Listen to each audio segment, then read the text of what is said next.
Hey everyone, and welcome to another edition of CTS Biz Talk. Well, we've taken a couple weeks off. Sorry for the fans. I got a couple pings like, "Hey, we're missing your weekly podcast," and that means the world to us. So thank you everyone for that. But we've been busy. We started off the year. We lit up four new clients in a month. So there's a lot of efforts with the onboarding of that. I've been involved with the different hiring of various positions. One of them specifically reports to me, so I've been busy.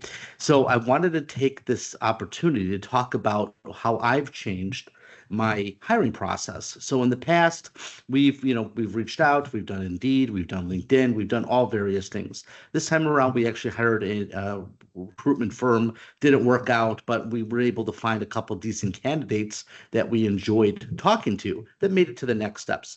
So typically in the past, I would have a conversation with them.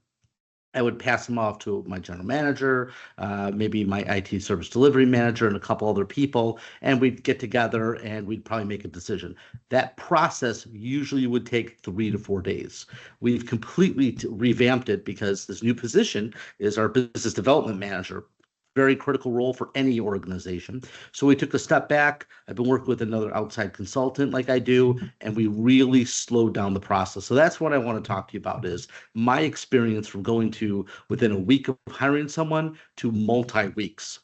And so the first thing we did was we made the decision of how many resumes going to look at and how many qualified people. So we had a decent handful, maybe about 6 or 7, which is strange because with all the crazy layoffs and everything that you see in the economy, you would think that there'd be more available, which we did. We got a lot of candidates, lots of resumes, quite a few. But the problem that we had is some of these people are just not qualified. They're looking for a bigger opportunity. Few people, their salary requirements were just way out of where I don't even know where they were thinking, but good for them.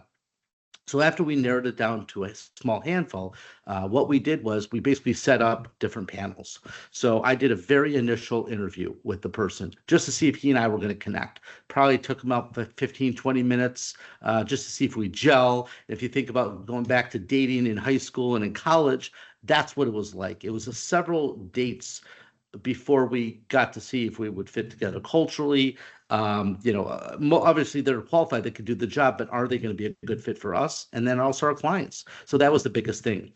So after I did that, I threw them without a full interview for myself to a panel with my GM and my service delivery manager. They met for about 45 minutes to an hour.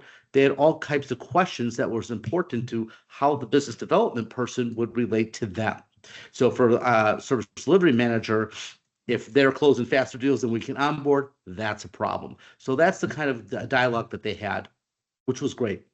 It also gave the candidate the opportunity to talk about his responsibilities and ask them questions before they even got to me, which is really cool.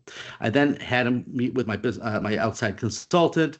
They dove into obviously resume, character traits, career goals, compensation, and all that. And so then after that, that was about another hour, hour and a half. We all met individually. So I met with my internal team, met separate with outside business consultant, and then we did a huge hurdle. So the slow part of that process is really coordinating everyone's schedules. Everyone's all over the board. We all have other things to do, but that probably took another week and a half to 2 weeks, and it gave us the time to take a deep breath, really dive into who's our best candidate, really rank them, pros and cons, the whole 9 yards. In the end, I then said, all right, I think this is it. So, or actually, was it earlier this? I think it was earlier this week. I met with the person face to face, who was the top choice, and that was really my first time doing an interview with the person. We talked about tons of stuff, personal goals, life goals, the impact that they're going to make in the first 90 days, what their goals are going to look like. And we partnered together, which was really kind of cool. What should your compensation be? Because I want to make sure that this is someone that we're onboarding. We're going to spend the time to build them up, and they're going to be with CTS for a long time. So we're still in the final phases. I think the offer sheet should be going out, the end of this week, well, soon. And but yeah, it was a fully like a 3 to 4 week process. So from me personally, the scary part on that is, am I missing out? Are they going to jump and take another opportunity before they give us a fair shake? That was always my concern. But again, I think we're making the best decision. The last thing we want to do is hire someone that they're not happy or we're not happy, and then you got to start the whole process again. And for those who have hired and had to let people go and separate them, it is a painful and timely process. So, anyway, so my story is essentially slow down the hiring process. There are plenty of qualified candidates out there for almost any role. You just have to sift through them, but funnel them down and take that slow process. So hope everyone enjoyed my story. If you did, like, subscribe, and we have a couple more podcasts in the next few weeks that are more on the technical side. So I'm looking forward to that. Thanks, everyone. Take care. Bye.